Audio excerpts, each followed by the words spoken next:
ಇವತ್ತು ನಾನು ನಿಮಗೆ ಕಂಪ್ಲೀಟ್ ಆಗಿ ಸ್ಟೀಲ್ ಬಗ್ಗೆ ಅಂತ ಹೇಳಿ ತಿಳಿಸ್ತಾ ಇದ್ದೀನಿ ಇರುತ್ತೆ. ಸೊ ಇದರಲ್ಲಿ ಯಾವ್ಯಾವ ಗ್ರೇಡ್ನ ಯೂಸ್ ಮಾಡಬೇಕಾಗತ್ತೆ. ಸೊ RCC ಅವ್ರು ನಮ್ಮ ಮನೆಗೆ ಯಾವ ಗ್ರೇಡ್ನ ಯೂಸ್ ಮಾಡ್ತಾರೆ ಅಂದ್ರೆ ಎಷ್ಟು ಸೈಜ್ನ ರಾಡ್ನ ಹಾಕ್ತಾ ಇದ್ದಾರೆ. ಕನ್ಸ್ಟ್ರಕ್ಷನ್ ಆಗಿರೋದು ಕೂಡ ಡಿಫ್ರೆಂಟ್ ಅದಕ್ಕೆ ಎಗ್ಸ್ ಅದು ಇದನ್ನೆಲ್ಲ ಹಾಕಿ ಒಂದು ಕೆಮಿಕಲ್ ರಿಯಾಕ್ಷನ್ಸ್ ತರ ಒಂದು ಮಾಡಿ ರೆಡಿ ಮಾಡ್ತಾ ಇದ್ದಿದ್ದು. ಅದು ಆಲ್ಮೋಸ್ಟ್ ಒಂದು 10 ಫ್ಲೋರ್ ಬಿಲ್ಡಿಂಗ್ ನ ಫಸ್ಟ್ ಕನ್ಸ್ಟ್ರಕ್ಷನ್ ಮಾಡ್ತಾರೆ ಸ್ಟೀಲ್ ಅಲ್ಲಿ. ಸೊ ಇದು 2 ಮೇಜರ್ ಮೆಟೀರಿಯಲ್ ಇಂದ ರೆಡಿ ಆಗುತ್ತೆ. ಸೊ ಎಲೆಕ್ಟ್ರಿಸಿಟಿ ಬಂದ್ಬಿಡುತ್ತೆ ಅದಕ್ಕೆ. ಸೊ ಅದು ಇವಾಗ ನಮಗೆ ನ್ಯಾಚುರಲ್ ಕಲ್ಲಿದ್ದಂಗೆ ಆಗಿರಲ್ಲ, ಅದು ಕಟ್ ಆಗಲ್ಲ. ಸೊ ಬೆಂಡ್ ಆಗುತ್ತೆ ಹೊರತು ಕಟ್ ಆಗಲ್ಲ. ಸೊ ಅದೇನಾಗುತ್ತೆ, ಕಾಂಕ್ರೀಟ್ ಒಳಗಡೆ ಇತ್ತು ಅಂತ ಹೇಳಿದ್ರೆ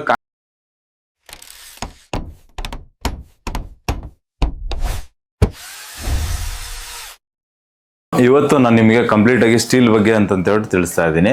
ಸೊ ಸ್ಟೀಲ್ ಅಂತಂದ್ರೆ ಏನು ಅಂತ ಹೇಳಿದ್ರೆ ನಮಗೆ ಇವಾಗ ಸ್ಟೀಲ್ ನಮಗೆಲ್ಲ ಕಾಮನ್ ಆಗಿ ಗೊತ್ತಿರುತ್ತೆ. ಸೊ ಇದರಲ್ಲಿ ಯಾವ್ಯಾವ ಗ್ರೇಡ್ನ ಯೂಸ್ ಮಾಡಬೇಕಾಗತ್ತೆ. ಸೊ RCC ಅವ್ರು ನಮ್ಮ ಮನೆಗೆ ಯಾವ ಗ್ರೇಡ್ನ ಯೂಸ್ ಮಾಡ್ತಾರೆ ಅಂದ್ರೆ ಎಷ್ಟು ಸೈಜ್ನ ರಾಡ್ನ ಹಾಕ್ತಾ ಇದ್ದಾರೆ ಅದೆಲ್ಲನೂ ಕೂಡ ನಿಮಗೆ ಮುಂದೆ ವಿಡಿಯೋಸಲ್ಲಿ ಬರುತ್ತೆ. ಸೊ ನಿಮಗೆ ಸ್ಟೀಲ್ ಬಗ್ಗೆ ಹೇಳೋದಕ್ಕಿಂತ ಮುಂಚೆ ಒಂದು ಸ್ಟೀಲ್ ಹೆಂಗೆ ಫಾರ್ಮ್ ಆಯಿತು, ಸೊ ಸ್ಟೀಲ್ ಬಗ್ಗೆ ಒಂದು ಶಾರ್ಟ್ ಇಂಟ್ರೊಡಕ್ಷನ್ ಕೊಡ್ತೀನಿ ನೋಡಿ.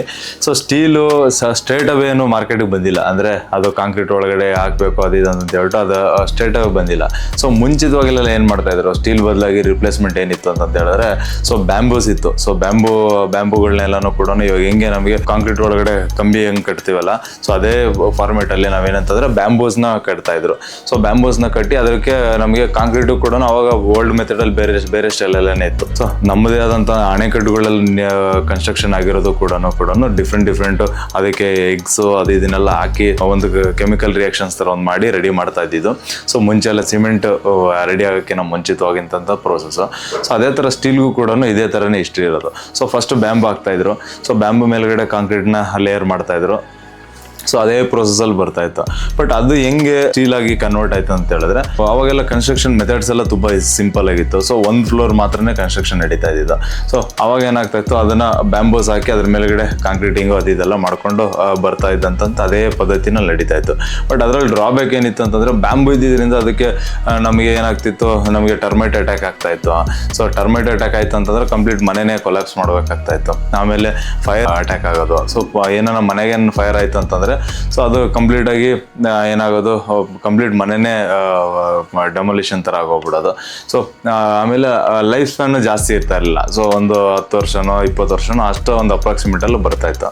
ಬಟ್ ಇದೆಲ್ಲ ಇದ್ದಾಗ ಏನಾಗ್ತಿತ್ತು ಅಂದ್ರೆ ಇದು ಇನೋವೇಷನ್ ನಡೀತಾ ಇರಬೇಕಾದ್ರೆ ಸೊ 1985 ಅಲ್ಲಿ ಚಿಕಾಗೋನಲ್ಲಿ ನಮಗೆ ಹೋಮ್ ಇನ್ಸೂರೆನ್ಸ್ ಬಿಲ್ಡಿಂಗ್ ಅಂತ ಹೇಳ್ಬಿಟ್ಟು ಒಂದು ಕನ್ಸ್ಟ್ರಕ್ಷನ್ ಮಾಡ್ತಾರೆ. ಅದು ಕಂಪ್ಲೀಟ್ಲಿ ಸ್ಟೀಲ್ ಅಲ್ಲಿ ಸ್ಟಾರ್ಟ್ ಆಗುತ್ತೆ.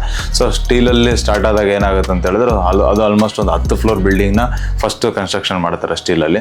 ಸೊ ಅದು ಏನಾಗುತ್ತೆ ಅಂತಂದ್ರೆ ಅದು ನಿಧಾನಕ್ಕೆ ಸ್ಪ್ರೆಡ್ ಔಟ್ ಆಗುತ್ತೆ. ಅದಾಗಿದ್ದಾದ್ಮೇಲೆ 19th ಸೆಂಚುರಿನಲ್ಲಿ ಏನಾಗುತ್ತೆ ಅಂತ ಹೇಳಿದ್ರೆ ಸೊ ಅವಾಗ ಸ್ಟೀಲ್ ಹೆಂಗಂತಂದ್ರೆ ರಾ ಮೆಟೀರಿಯಲ್ ಕಡಿಮೆ ಬಜೆಟ್ ಅಲ್ಲಿ ಇರೋದು, ಆಮೇಲೆ ಮ್ಯಾನುಫ್ಯಾಕ್ಚರ್ ಕೂಡ ಈಸಿಯಾಗಿ ಆಗೋದು. ಸೊ ಅದಾದ್ಮೇಲೆ ಏನಾಯ್ತು ಅಂತ ಹೇಳಿದ್ರೆ ಕಂಪ್ಲೀಟ್ಲಿ ಈ ಬ್ಯಾಂಬೂ ಇಂದ ಏನಾಗಿತ್ತು ಅಂತ ಹೇಳಿದ್ರೆ ಕಂಪ್ಲೀಟ್ಲಿ ಅದು ಶಿಫ್ಟ್ ಏನಾಯ್ತು ಅಂದ್ರೆ ಇಂಡಸ್ಟ್ರಿಯಲ್ ಮ್ಯಾನುಫ್ಯಾಕ್ಚರ್ ಎಲ್ಲ ಜಾಸ್ತಿ ಆಯ್ತು. ಸೊ ಪ್ರೈಸಿಂಗ್ ತುಂಬಾ ಕಡಿಮೆ ಆಯ್ತು. ಸೊ ಅಲ್ಲಿಂದ ಏನಾಯ್ತು, ಕಂಪ್ಲೀಟ್ಲಿ ಶಿಫ್ಟ್ ಟುವರ್ಡ್ಸ್ ಸ್ಟೀಲಿಗೆ ಬಂದ್ಬಿಡ್ತು. ಸೊ ಎಲ್ಲ ಬ್ಯಾಂಬೂನೆಲ್ಲ ತೆಗೆದು ಸೈಡ್ಗೆ ಕಳಿಸಿದ್ರು. ಸೈಡ್ಗೆ ಕಳಿಸಿದಾದ್ಮೇಲೆ ಎಲ್ಲ ಕನ್ಸ್ಟ್ರಕ್ಷನ್ ಕೂಡ ಸೊ ನಮ್ಮ ದೇಶದಲ್ಲಿ ಆಲ್ಮೋಸ್ಟ್ ಬ್ರಿಟಿಷ್ ಇದ್ದಿದ್ದಂತ ಟೈಮ್ ಅಂತ ಹೇಳ್ಬೋದು ಅಪ್ರಾಕ್ಸಿಮೇಟ್ ಆಗಿ, ಅಂದ್ರೆ ಎಕ್ಸಾಕ್ಟ್ ಆಗಿ ಗೊತ್ತಿಲ್ಲ, ಒಂದು ಅಂದಾಜಲ್ಲಿ ಹೇಳ್ತಾ ಇದ್ದೀನಿ. ಸೊ ಆ ಟೈಮಲ್ಲಿ ಏನಾಯ್ತು ಅಂತ ಹೇಳಿದ್ರೆ ಕಂಪ್ಲೀಟ್ಲಿ ಸ್ಟೀಲ್ ರೆವಲ್ಯೂಷನ್ ಸ್ಟಾರ್ಟ್ ಆಯ್ತು. ಸೊ ಅದು ಇದರಿಂದ ಮುಂದಕ್ಕೆ ಸ್ಟೀಲ್ನ ಹೆಂಗ್ ಮ್ಯಾನುಫ್ಯಾಕ್ಚರ್ ಮಾಡ್ತಾ ಇದ್ರು, ಸೊ ಅದರಲ್ಲಿ ಟೈಪ್ಸ್ ಏನು, so what is meant by steel ಎಲ್ಲಾನು ಕೂಡ ನೆಕ್ಸ್ಟ್ ನೋಡ್ತಾ ಹೋಗೋಣ ಬನ್ನಿ. ಇದೊಂದು ಸ್ಮಾಲ್ ಇಂಟ್ರಡಕ್ಷನ್ ಇದ್ದಿದ್ದು. ಸೊ 19th ಸೆಂಚುರಿಯಿಂದಾನೇ ಸ್ಟೀಲ್ ಸ್ಟಾರ್ಟ್ ಆಗಿದೆ. ಸೊ ಇವತ್ತಿಂದ ನೆನ್ನೆದು ಅಲ್ಲ ಇದು ಸ್ಟೀಲು. ಸೊ ಸ್ಟೀಲ್ ನಮಗೆ ಮ್ಯಾನುಫ್ಯಾಕ್ಚರ್ ಆಗೋದು, ಸೊ ರೆಡಿ ಆಗೋದು ಹೆಂಗೆ ಅಂತ ಹೇಳಿದ್ರೆ ಸೊ ಇದು 2 ಮೇಜರ್ ಮೆಟೀರಿಯಲ್ ಇಂದ ರೆಡಿ ಆಗುತ್ತೆ. ಸೊ ಒಂದು ಐರನ್, ಸೊ ರಾ ಐರನ್ ಇಂದ ಮತ್ತೆ ಅದರ ಜೊತೆನಲ್ಲಿ ಕಾರ್ಬನ್ ಕಂಟೆಂಟ್ಸ್ ಇರುತ್ತೆ, ಮತ್ತೆ ಇನ್ನೊಂದು ಸ್ವಲ್ಪ ಅದರ್ ಎಲಿಮೆಂಟ್ಸ್ ಕೂಡ ಇದರಲ್ಲಿ ಆಡ್ ಆನ್ ಆಗಿರುತ್ತೆ. ಸೊ ಇದು ಏನಂತ ಹೇಳಿದ್ರೆ ಅದು based on the professional ready ಮಾಡೋದಕ್ಕೆ ಅಂತ ಹೇಳ್ಬಿಟ್ಟು ಇದು ಪ್ರಾಪರ್ ಆಗಿ ರೆಡಿ ಆಗುತ್ತೆ. ಸೊ ಇದಕ್ಕೆ ಇವಾಗ TMT ಬಾರ್ಸ್ ಅಂತ ಹೇಳ್ಬಿಟ್ಟು ಅಡಿಷನಲಿ ಬಂದಿದೆ. ನಾವು ಆ್ಯಡ್ ಅಲ್ಲಿ ಮತ್ತೆ ಬೇರೆ ಪೋಸ್ಟರ್ಸ್ ಅಲ್ಲಿ, ಸ್ಟೀಲ್ ಕಂಪನಿ ಪೋಸ್ಟರ್ಸ್ ಅಲ್ಲಿ ಎಲ್ಲ ಕಡೆ ನೋಡಿರ್ತೀವಿ ಇಂಡಸ್ TMT ಬಾರ್ಸ್ ಅಂತ ಹೇಳ್ಬಿಟ್ಟು. ಸೊ ಅದೇ ತರನೇ A1 ಗೋಲ್ಡ್ TMT ಆ ಥರದೆಲ್ಲ TMT ಅಂತ ಹೇಳ್ಬಿಟ್ಟು ಸ್ಪೆಸಿಫೈ ಮಾಡಿರ್ತಾರೆ. ಸೊ ಏನು TMT ಅಂತ ಹೇಳಿದ್ರೆ ಥರ್ಮೋ ಮೆಕ್ಯಾನಿಕಲಿ ಟ್ರೀಟೆಡ್. ಸೊ ಇದನ್ನ ನಾವು ಏನಂತ ಕರಿತೀವಿ, TMT ಬಾರ್ಸ್ ಅಂತ ಹೇಳ್ಬಿಟ್ಟು ಕರಿತೀವಿ. ಇದು ಸ್ವಲ್ಪ ಇನ್ನ ಸ್ಟ್ರೆಂಥನಿಂಗ್ ಚೆನ್ನಾಗಿರುತ್ತೆ ಮತ್ತೆ ಒಂದು ಹೈ ಕ್ವಾಲಿಟಿ ಇದೆ ಅಂತ ಹೇಳ್ಬಿಟ್ಟು ಹೇಳ್ಬೋದು. ಸೊ ಈ ಸ್ಟೀಲು ನಮಗೆ ಯಾಕೆ ಬೇಕು, ಸೊ ಯಾಕೆ ಯೂಸ್ ಆಗುತ್ತೆ ಅಂತ ಹೇಳೋದಾದ್ರೆ ಸೊ ನೋಡಿ, ಫಸ್ಟ್ ಥಿಂಗ್ ನಮಗೆ ಕಾಂಕ್ರೀಟ್ ಜೊತೆನಲ್ಲಿ ಸ್ಟೀಲ್ ಇರಲೇಬೇಕಾಗತ್ತೆ. ಸೊ ಯಾಕೆಂತ ಹೇಳಿದ್ರೆ ಕಾಂಕ್ರೀಟ್ ಬಂದು ನಮಗೆ ಒಂದು ಬ್ರಿಟಲ್ ಮೆಟೀರಿಯಲ್ ಅಂತಂತಂದ್ರೆ ನಮಗೆ ಕಾಂಕ್ರೀಟ್ ಒಳಗಡೆ ನಮಗೆ ಏನಿರುತ್ತೆ, ಸೊ ಜಲ್ಲಿ ಇರುತ್ತೆ, ಎಮ್ ಸ್ಯಾಂಡ್ ಇರುತ್ತೆ, ಮತ್ತೆ ಸಿಮೆಂಟ್ ಇರುತ್ತೆ. ಸೊ ಅದೆಲ್ಲನೂ ಕಂಬೈನ್ ಮಾಡಿದಾಗ ಏನಾಗಿರುತ್ತೆ ಅಂತ ಹೇಳಿದ್ರೆ ಅದು ನಮಗೆ ಸ್ಟ್ರಾಂಗ್ ಆಗಿ ಹಿಂಗೆ ಕಂಪ್ರೆಸ್ ಆಗುತ್ತೆ. ಸೊ ಎಲ್ಲನೂ ಸಿಮೆಂಟ್ ಕ್ಯಾರೆಕ್ಟರಿಸ್ಟಿಕ್ ಇರೋದೇನಂತಂದ್ರೆ ಟೈಟಾಗಿ ಹಿಡಿದಿಟ್ಕೊಳ್ಳೋದು. ಸೊ ಟೈಟಾಗಿ ಹಿಡಿದಿಟ್ಕೊಳ್ಳುತ್ತೆ ಅಂತ ಹೇಳಿದ್ರೆ ನಮ್ಗೆ ಏನಾಗುತ್ತೆ, ಅದು ಇಷ್ಟು ದೊಡ್ಡದಿದೆ ಅಂತಂದ್ರೆ ಕಾಂಕ್ರೀಟ್ ಕ್ವಾಂಟಿಟಿ ಇಷ್ಟಿದೆ ಅಂತಂದ್ರೆ ಅದು ಪೂರ್ತಿ ಹಿಂಗೆ ಸ್ಕ್ವೀಸ್ ಮಾಡಿ ಇಟ್ಕೊಳ್ಳೋದೇ ನಮ್ಮ ಕಾಂಕ್ರೀಟ್ ಕ್ಯಾರೆಕ್ಟರಿಸ್ಟಿಕ್ ಇರೋದು. ಸೊ ಅದೇ ಥರನೇ ನಮ್ಗೆ ಇವಾಗ ಅದ್ರೊಳಗಡೆ ಸ್ಟೀಲ್ ಇತ್ತು ಅಂತಂದ್ರೆ ಏನಾಗುತ್ತೆ, ಸೊ ಸ್ಟೀಲ್ ಇತ್ತು ಅಂದ್ರೆ ಏನಾಗುತ್ತೆ ಅಂದರೆ ಕಾಂಕ್ರೀಟ್ ಪೂರ್ತಿ ಇದಾದಾಗ ಕಂಬೈಂಡ್ ಆದಾಗ ಅದು ಬ್ರಿಟಲ್ ಆಗಿಬಿಡುತ್ತೆ ಅಂತಂದರೆ ಅದು ಹಿಂಗೆ ಮುರಿದ್ರೆ ಪೂರ್ತಿ ಮುರಿದೋಗೋ ಥರ ಏನೋ ಕ್ಯಾರೆಕ್ಟರಿಸ್ಟಿಕ್ ಬಂದ್ಬಿಡುತ್ತೆ ಅದಕ್ಕೆ.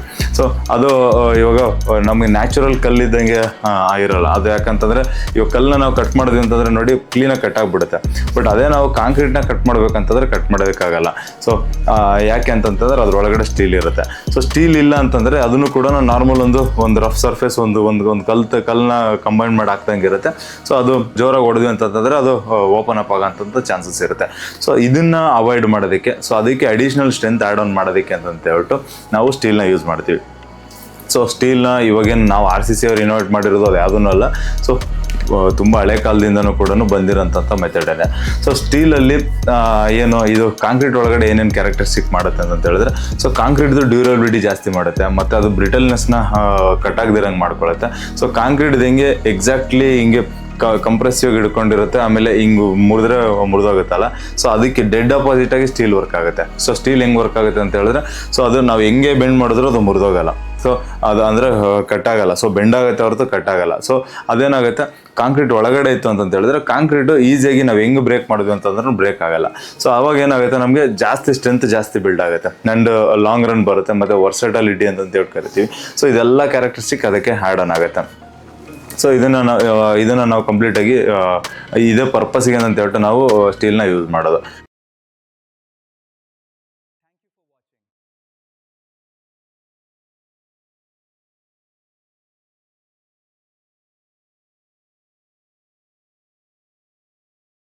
Thank you so much.